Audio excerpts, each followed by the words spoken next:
welcome back to Lost in Theaters, the podcast where we talk about movies that have slipped through the cracks of pop culture. My name is Rachel, and I'm here with my beloved sister, Ruth. Hi! Now, as many of our listeners will be aware, we're in the year 2021, the year after 2020, which is the year that everything went to pot, as they say. Is that what they say, Ruth? Once again, I don't know where we're going. Well, okay, so movies and TV shows, like much of the rest of the world last year, had to halt in their tracks. And things happened release-wise that it all just sort of flew under the radar often. Are you saying we're about to have a huge batch of Lost in Theaters movies? No! I'm saying we're going to have one Lost in Theaters movie from the year 2020, which was just last year. Wait, really? Yeah. Oh. Because people didn't watch a lot of movies they watched movies on, like, Netflix and Hulu and stuff. Right. But if it was a new movie that came out in 2020, unless like Marvel movies all didn't come out, and those are the ones everyone was talking about and thinking about. I feel like our podcast is time sensitive. Yes, I have thought of that as well. In like 40 years from now, everyone's gonna be like, "The Time Machine, it's a classic." I would be alarmed. I'm alarmed by many things. I think I just repressed that. Oh, you think so? Yeah. Your horror at what the culture thinks is a classic. Possibly. It goes in cycles, Ruth. It goes in cycles. I wonder if we should watch Furbies. What if Furbies come back? I'm gonna stop you right there, okay. And we're just gonna move on. So this movie came out last year, and I am not going to say I loved this movie. Good. But it was close to being a movie that I loved. I enjoyed the film, I think. Okay, so the movie's called... Why is that ominous? Gretel and Hansel. I don't like it. No? No. I've always hated that one. Oh, story. It is a horrifying so dark. Story. It's just... it's so dark. I don't know, when I was introduced to Hansel and Gretel, which usually, for those who don't know, fairy tale literacy, I wonder what the level of fairy tale literacy is today in America. If people know that it's usually said Hansel and Gretel, as opposed to Gretel and Hansel.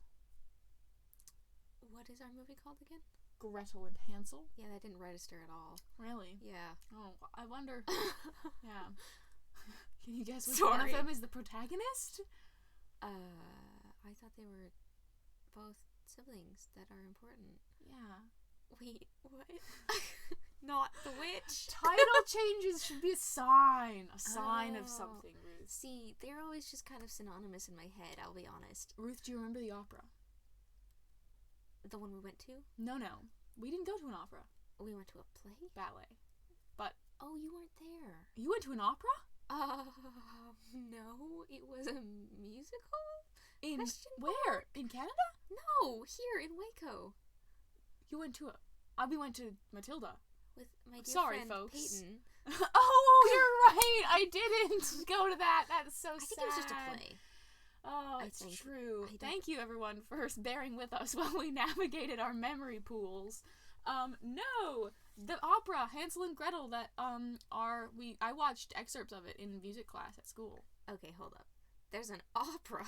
Yes. I didn't register that. Because Germany. All right, I get it. Famous music and myth culture. Germany. Did you say famous? Famous. Music. I don't remember. I love you. Okay, so this was directed by Oz Perkins. Oz. Now the name Oz is short for something, but I thought, oh no, I don't remember what it is. But actually, he goes. Oh no. What'd you do? I can't remember. Anyways, Oz Perkins, lovely. Well, okay. Like Perkins. Anne Perkins. Anne Perkins. Okay, so it stars Sophia Lillis, who is quite a famous up and coming. Pretty much has reached a great place in her career, but has lots of room to grow. Actress. She's in two different. She's in It, as well as I Am Not Okay With This, which is a Netflix television. I thought you were like Netflix show. talking to me. Yeah. Did I you am know? not okay with this. No. Like, what? What is this? What is this? That's the point of the title, Ruth, is that it evokes a certain level of concern. So she's a star at this point in her career already. She's a young actor. And Actor. yeah. But this film itself didn't really have a major release or people to know about it, and so here we are doing free PR for this movie that came out last year. Free PR. Free PR. Like C3PO. C3PO. So do you have a Free guess CPO. about the contents of this film? Forests, witches, urban settings. You know what's so interesting? Is I expected there to be more set changes in this movie, but there Hansel weren't. and Gretel is always just in like one thing. Yeah. Huh. And it isn't just that one thing. Yeah. But it is very focused in a particular area, which I think is so interesting. And it's very stylistic as far as films go. Style. It's definitely set in another land. Not another land, it could be our land, but it feels, Grimm's fairy tale days in its, Grim. yeah, in its telling. And additionally, it, the music of it, Music. Okay. yeah, sorry. no, you're good. The music is very Stranger Things. Oh. So the like that. I've never watched Stranger Things. That's right. Well, the audience, some of them will have, hopefully. If you haven't actually listened to some of it on YouTube, that'll give you or where everyone listens to soundtracks these days, that'll give help you know what it sounds like. Additionally, but it wasn't just that sound, but that was the primary vibe I got off of the soundtrack. Okay, cool. It is also, I was very impressed with its contained story narrative. It picked up, so when you read Harry Potter, Ruth, and in the seventh book, I don't think I've ever read Harry Potter. I understand that feeling. Mom read it to me. Yep. And then Jim Dale read it and to then us. Jim Dale read it ad infinitum. Ad infinitum. Yeah, it's true. Good old Jim. We should have Jim on the podcast. I love how you just have such high hopes for everything. I just love Jim Dale so much. He's really nice. Okay, so the story itself, so when you read Harry Potter, you get to book 7, and she starts introducing, J.K. Rowling starts introducing new things. And it's interesting because you didn't realize you needed those things to understand what was going to happen at the end of the story. But it turns out that you do. Like what? The Deathly Hallows. Or in book 6... Some people claim that was just a cop-out and really unnecessary. Right. Or in book 6, there's Horcruxes. Horcruxes. Right? Noted. Okay, so often I feel like in movies and stories, people blame, what's the word I'm looking for, like Deus Ex Machina, ta-da, magic, who'd you watch it, and it's all fixed. This film does a really good job of picking up themes begun at the beginning. Excellent. And finishing them at the end. I think it's a very well crafted film. It's a horror film, I will say. You didn't mention that. That's really important. It's Hansel and Gretel, Ruth. Which, okay, you're right. I'm sorry. Well, what's so funny is that I wasn't sure. It is not a rated R horror film. It's a PG-13 horror film. And as you know... How does that even work? I have a soft spot for horror films. For PG-13 movies that aren't. That aren't? Yes. Well, actually, this one was. Soft spot. I do. I will say it is gory. End of sentence. End of sentence. And vaguely on the Chaucer scale, but if you didn't know the Chaucer scale existed, it would be it wouldn't stand out to you. probably. You know what I mean? Yeah. So then, yes, it is gory, and Gore. there are elements of witchcraft. Al Gore. Whoa, I wonder why. Again, if you don't know the story of Hansel and Gretel, Can't imagine what that's about. you're in for a surprise. Surprise. Yes, so it's, like I said, well crafted, but it's definitely high tension. If you're not if you want to watch a horror movie, but don't want to, like, watch one that's gonna be really, really scary, I think this one's a good one, because it isn't going to, I don't know, is Saw a horror movie, Ruth? Saw? Yeah. I Nightmare on Elm Street I is. think that's a gore or something. Isn't... I don't remember what We're doing Saw's it again. about. I actually had a discussion with someone We don't about watch our movies. inability to articulate horror films. So, this was a very high tension film, and nonetheless, if you know the story of Hansel and Gretel, it's an interesting take on the story. Tension. Yes. Sorry. It's not like a modern twist on the old story. It is very much set in the feel of the original fairy tale. So that's always fun too. What does that mean? You know, sometimes people reinterpret Antigone, so it's set in World War II, or Hamlet, so it's set in World War II, or, you know, Gulliver's Travels, so it's set in World War II. But did You that know. happen?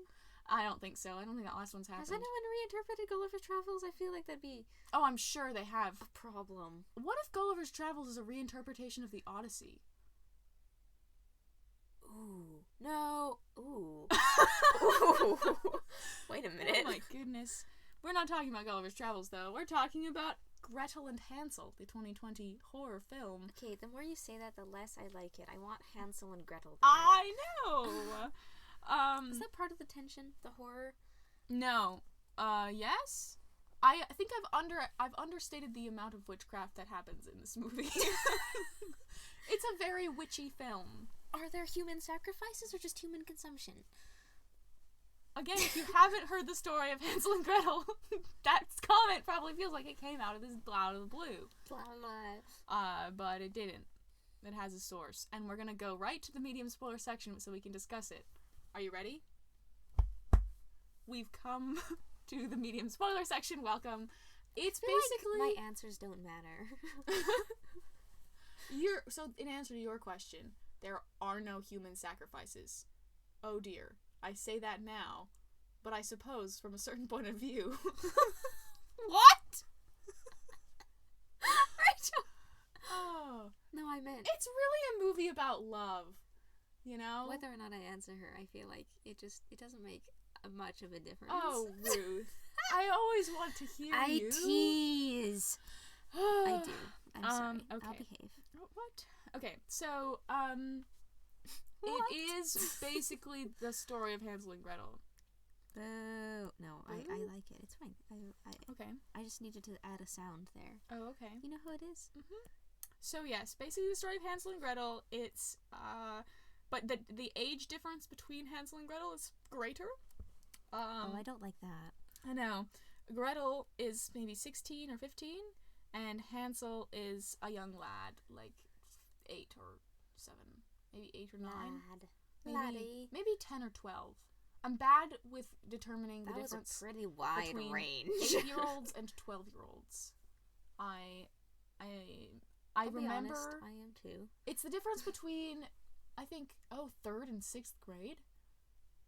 Is that true? I turned 9 in 3rd grade, and Oh, wait. and 12 before I got to logic school. It's more like 3rd and 5th grade. 3rd and 4th? 3rd and 5th grade? 3rd and 5th, maybe. 3rd, 5th, 6th? I think 6th is too high. Okay. Oh my So, gosh. anyways, the I'm boy bad at Hansel this. is younger, the girl Gretel is older. And so they have this older sister, younger brother dynamic that comes into play. Gretel is sort of the protector figure for Hansel. Okay. Yes. Oh, you're telling me Gretel's the protagonist. Yeah. I'm slow today. Oh, sister. I get it. Okay. I get it. I got it. It can do also plays with inset narratives as a film. So there's not a creation myth. That's not what I'm talking about. What? But there is an inciting tale that then plays out throughout the rest of the story. A little prologue, or wait, maybe. You mean a B narrative? No, it's I would call it.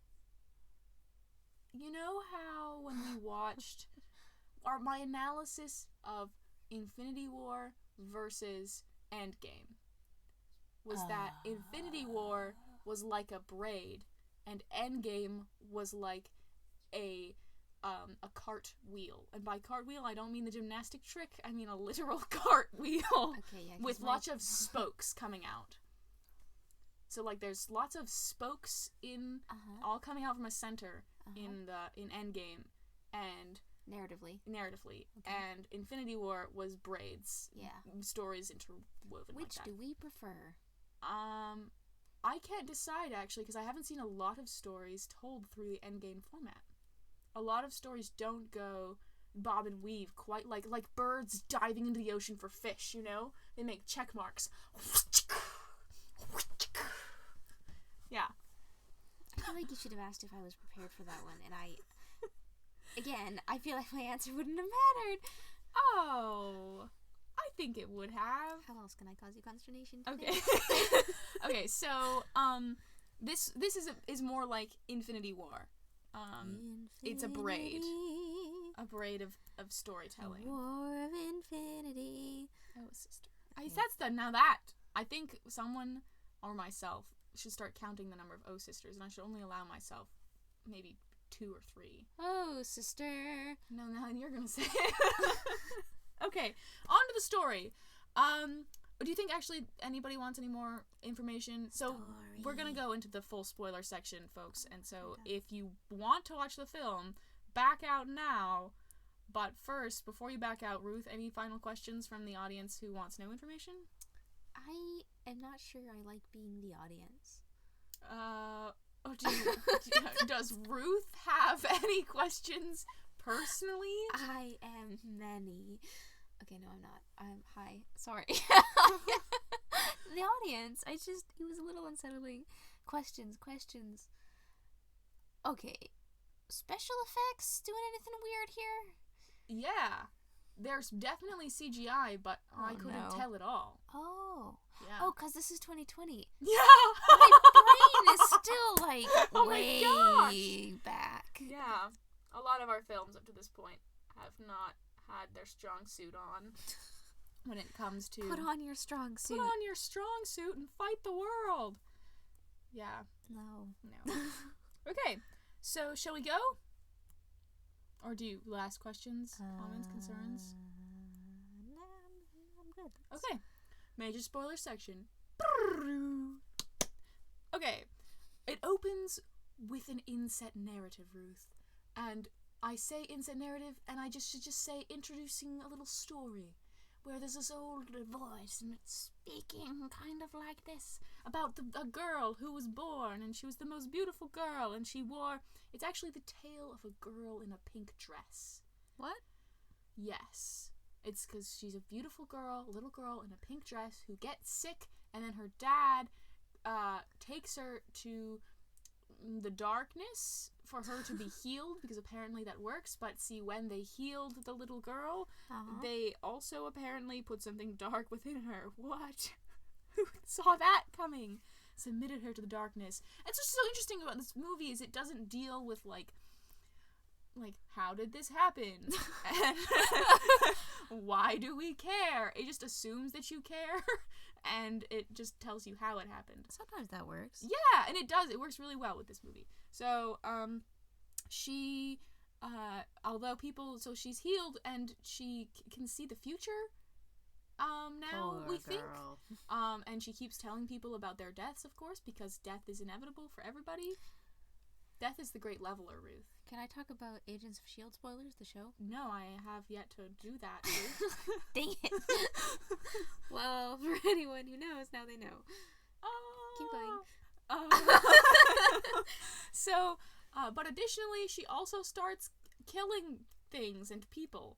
So she kills a horse in a field, and then Why? because she's wicked now. She's bad. The darkness. Are She the was witches submitted to the good darkness, ones? and the darkness took her over. And she even kills her own father, who saved her. It's horrible. Your tone of voice changed completely, and it suddenly seemed like we should feel bad for the girl. I feel bad for the man who just got killed. Really? Yeah, it's I sad. read that the opposite. Oh well. Well then, they exile her to the forest. Yippee! They just leave her in the forest, which I think is an interesting solution to the problem, because Yes, it is. they didn't kill her because they didn't. They just put her in the forest, Right. you know? Which was a bad idea, because the voiceover person is like, yeah, and then she had other ways of entertaining herself, and the darkness did its little thing. Oh yeah, all alone, and she had her own way of making friends. That's the line. That's horribly And the unsettling. moral of this introductory story is, beware gifts, and those that take them swiftly. What? Because the way they tell the story at the beginning about the little girl is that when she's healed, it's like a gift. And so there's this dubiousness around gifts, which reminded me like greatly. Rumpelstiltskin. Yeah! It's the classic fairy tale. That's what I liked about this, is it didn't betray the fairy tale-ness in the way sometimes people story retellings do. Which, you know, is a creative decision. Yes. What was I going to say? Oh, yes! Beware gifts, Ruth. What's your first instinct when someone says beware gifts? Imagine Guy. No. Although that is natural. No, it's beware Greek-sparing gifts. Cretin AKA liars. the Trojan horse. Is that where this is going? No, that's just your fun fact for the day. Thank you. I have received it. So the voiceover, that's done. The first one, and she's witchy and scary. And then there's another voiceover. She is the witch. I said witchy, but I didn't say she was the witch. Okay. Additionally, the word witch is never used in this film. Oh, really? Yes, so I Neato. will try not to call anyone a witch, because it just doesn't... It's frowned upon in this society. Apparently they don't want to use the word. I think it's because it betrays too much of the story ahead of time. That's a lie. I have no idea why they don't use the word witch. They just don't. Okay. Which I thought was fascinating. So, next voiceover, and it's a girl's voiceover, and she's sort of just saying things about herself. She's a girl, and she's putting on dirt and ash and berry juice to decorate her face.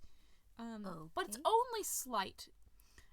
She's in a forest, and she's got a little brother to look after. What do you mean it's only slight? It's not like her face is suddenly covered in dirt and berries. Oh, okay. It's a subtle makeup.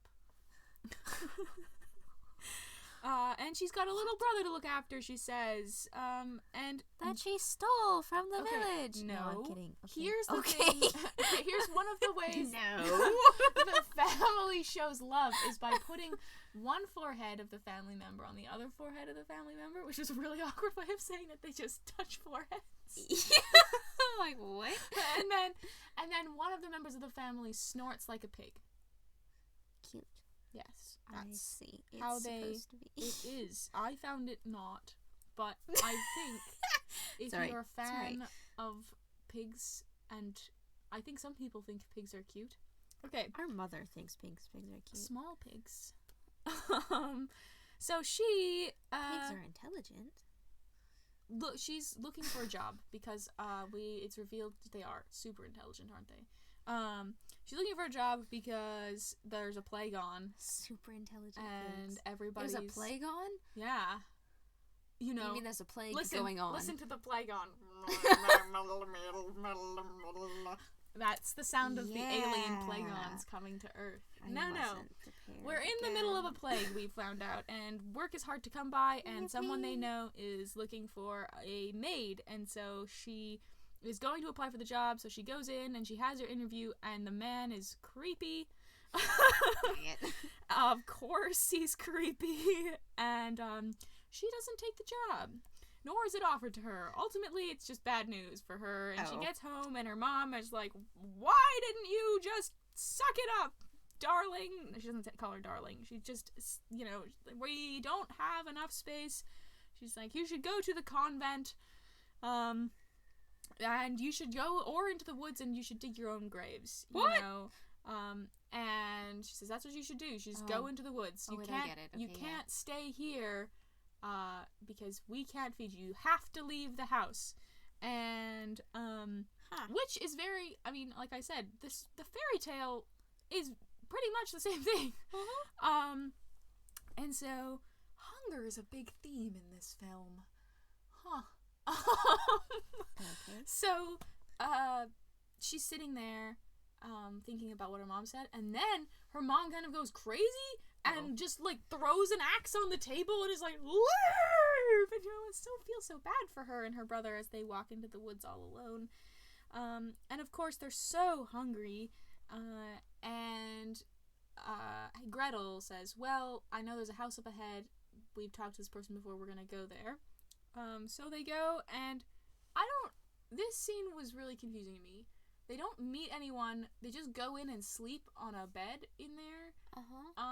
And it seems as though she is confident that the lady's gonna, like, help them out. Yeah. This is sort of a stylistic comment. They don't show a lot of scenes between scenes unless that scene has something in it. So they don't ever show them going into the house. Okay. They just show them in the house. Huh. Yeah. So they go in, they lay down, they're talking to each other as they're going to sleep, and then they come to find out that they're not the only ones in the bed. I don't know how they knew this, but it's a weird, scary, bald monster man who chases them out of the place, and then they gets attacked. There's some guy trips up this guy trips up Hansel. Hansel falls. It's a whole thing. But then this bad guy, bald, scary zombie type creature gets hit in the head with an arrow, as in he gets shot through the head with an arrow. Oh, okay. By somebody. They come to find out it's this nice huntsman fellow. Who beware the nice huntsman fellow gives them directions to the forest people so that the good forest people, so they know where to go. It's a whole thing. And the whole time, and Gretel's voiceover hasn't totally stopped, right? She still periodically will say things like, is it bad that he showed up at the perfect time? Should we be thinking about this kind of thing? So they continue through the woods. The next, and Gretel starts seeing silhouettes in the woods. But, Hansel doesn't. He's very hungry. So they get so hungry that they look at some mushrooms, and don't look at them. Gretel starts talking to them to see if they should eat them, and sure enough, they should. And then they turn out to be psychedelic mushrooms, I think. Wait. Gretel starts talking to the mushrooms to find out if she should eat them. Yeah. What? Yeah. No, more words. Help me. So it felt kind of like a thing for her brother at first, where she was just sort of playing along and being like, let's ask the mushrooms if we can eat them. Oh. And then she literally does and then eats them. Okay. And so does the brother. And like I said, I think they're psychedelic mushrooms because then they're laughing in the next scene. Okay. And actually, here's an important fact that I forgot to mention, but is, interesting. The story of the girl in the pink dress. Yes. Is Hansel's favorite story. Oh. Because Gretel told it to him. Okay. She says she doesn't know how she learned the story. Okay. She just knows the story, and she tells it to Hansel. So while they're in the woods, she sees the girl in the pink dress. No. She's asked to find the girl in the pink dress. It's a whole thing. Anyways, they come to a gate in their wandering in the woods, which have been very creepy at this point. They are not really...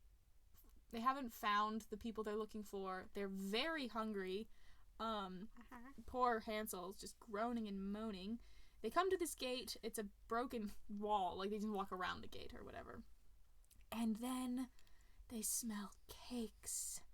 Oh my goodness. And they run. There's this house. It's a black house. And they run up to it and look inside. And there's a whole feast laid out. And of course, Hansel is just dying to get in there. And so they open a window on the side and Hansel goes in. And while Gretel is watching some creature or winged things and takes Hansel away, and Gretel doesn't know what to do. It's bad. It's bad, but then the door opens and an old woman comes out with the boy and says, "Come in and eat." You know. She has black fingertips, like Sooty. Okay. Much like Agatha in the recently released... Well, that's a spoiler. No, not at this point. Agatha all along, what are you about to say? reached the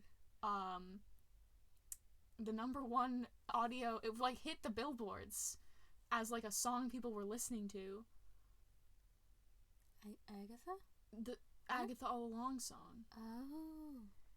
Anyways. People will know what we're talking about eventually. So, she's going to let them stay, and she starts, saying, "Eat this food, it's delicious," and they do eventually. And, Gretel's suspicious, of course. Yeah. Be suspicious. Gretel has nightmares, though, about watching, about the mirror of the old woman. She has a mirror, and she sees children in it. And the children, there's these whispers about being killed and being eaten. It's a whole thing. And she sees the girl in the pink dress, and it's weird. Not again. I know. She wakes up. It's scary. She goes to breakfast. It's scary. The old lady breaks a dish, and she's like, "Well, as long as we're here, we might as well help you clean up and do some stuff for the house." And her little brother is like, "I want to learn how to use an axe." He's super excited about this. He's been wanting to learn how to use an axe for a while. Really? Mm-hmm. That's interesting. It is. So he's been, the old woman shows Hansel how to sharpen an axe, and, meanwhile Gretel dusts the house, and, then the old lady shows her the book of herbs, and offers her a drink of some concoction that ultimately she tastes, and it's foul tasting. Poor Hansel gets his axe stuck in a tree. What? Unrelatedly. What we come to find out over the course of their stay is that we think that this old woman is magical and scary. Okay. And Gretel is also magical. Oh. Gretel starts to worry that they should leave because there's an abundance here. There shouldn't be an abundance here. Where is the stuff coming from? Oh. She thinks... I wrote it down in my notes later, so I'll bring it up when I see it. But there's a phrase that comes up at that point. But, of course, Hansel's having a really good time. Yeah. And then she finds... At one point, she's looking for a towel, and behind the wall that she's looking for a towel in, she finds a door, like a miniature door. Oh. She doesn't go down there right now. Then she learns how to magically move a stick because the old lady is teaching her things. No. Yes. Then Gretel uses her powers on, like, the trees in general, which is interesting.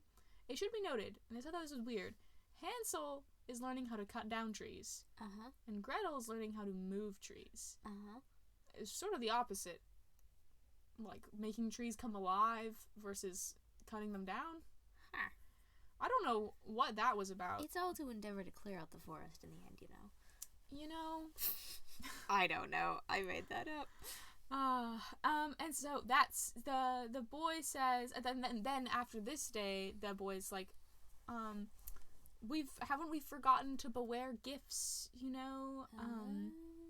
He says at this point, that's what the story's all about. And then that's when Gretel's like, "Oh, so you want to leave? Then let me show you how to leave." So she takes him outside and pushes him into the night. It's very creepy because there's like a red light and a voice that calls him away. But then she wakes up and she's like, "Was that a dream? Felt like a dream. I would never do that."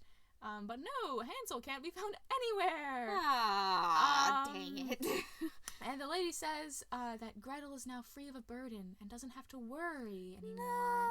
No. And Gretel's like, I can't sleep, so the lady gives her a sleeping draft so she can sleep better. But then she's like, in the morning she's gonna go look for Hansel.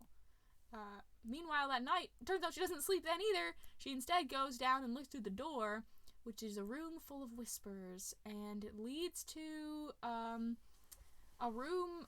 There, in a different dream earlier, she discovered the same room, and it was full of bodies, but this time it's she finds her brother, and he's in a sort of vegetative state. Oh. And something weird spills out of a pipe, and then out of the pool climbs a woman all in black. What? Like I said, it's very weird, right? Like, it's very abstract, but it's very, like, well-made. I know well-made doesn't make sense, but visually, it's seamless in its appearance. Okay. Meanwhile, then this woman takes up a bunch of rotten flesh and pours it on the table, and then takes the arm of a child and also puts it on the table, and then transforms it into a feast. No. Yeah. No. It's horrible. I don't think it happens. It's bad. I'm kidding. Gretel then, she wakes up and Poor Gretel. she's like, that's not great. I'm not eating any of this food. So she's decided she's going to try and deceive the woman, and the lady goes out that night, or that day, and comes back, and Gretel has made her tea. Then the woman and Gretel have a little chat, in which she tries to poison her, but it doesn't work because apparently poison just makes her stronger or something. What? It's a very complicated situation. She's a witch, Ruth. She's figured it out, but we don't say the word witch for some reason. And then she says poison makes her stronger, and the lady claims that Gretel's poison is her little brother. What? Yes, and now we have to make him delicious. No. And then there's a whole thing, and she has sort of like a we get a sort of flashback sequence, but it's a magical flashback. It's again, that's a word for it's What? you know, some magical person. It's like the pensive. It's like a pensive thing, but without a pensive. Okay. She's like, look back at these memories, and we find out they start talking about the girl in the pink dress, in the pink cap and dress, and we find out that the story is actually, when Gretel's been telling it, has been told wrong. Oh. The girl was very rotten, and her mother didn't just give her to the forest, he gave her back to the darkness, and then the darkness only grew stronger. And then the mother, and because the mother, right, is married to the father who the little girl killed, right? Oh. Because she was bad. Yeah. Oops. And then, but in order to get power from the darkness, the mother actually sort of turns and then kills her own children. It's a weird, horrible story. I know! So now she's also a bad darkness person. Oh. So they're working together, and we find out that this old lady is the mother, essentially. Oh. Yes, in the story. And now they're back downstairs in the room, with the weird room with the table and the food transforming situation. And Gretel and Hansel is going to be put in a cage and over some fire. It's bad. So Gretel moistens her fingertips with sweat, which her hands have to be moist for her to move the stick thing. And while Hansel is going up the stairs, she uses her moist hands from the sweat to move the magical stick that the witch brought down. Not the witch, the old lady. And uses that to push against, she flings it at the witch and sticks her on the wall. The old lady. And actually she's young, she's transformed into the woman who came out of the pool. It's complicated. What? Wait, there was a pool? Oh, remember the one in the dream where, like, there's the weird stuff came out, and then the dream. Yes.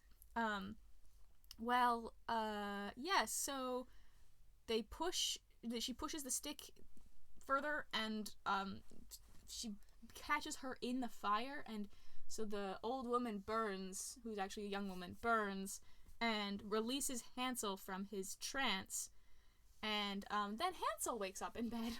Yay! What? And Gretel is sitting at the end of his bed, and she's like, hey,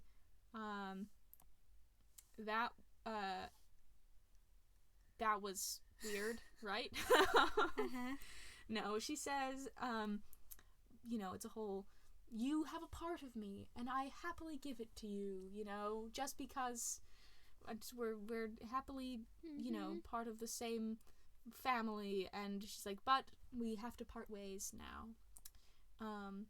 Much like, so the end of the stick that she moved was a stick with like a split. It was a Y stick, because they have to split, see?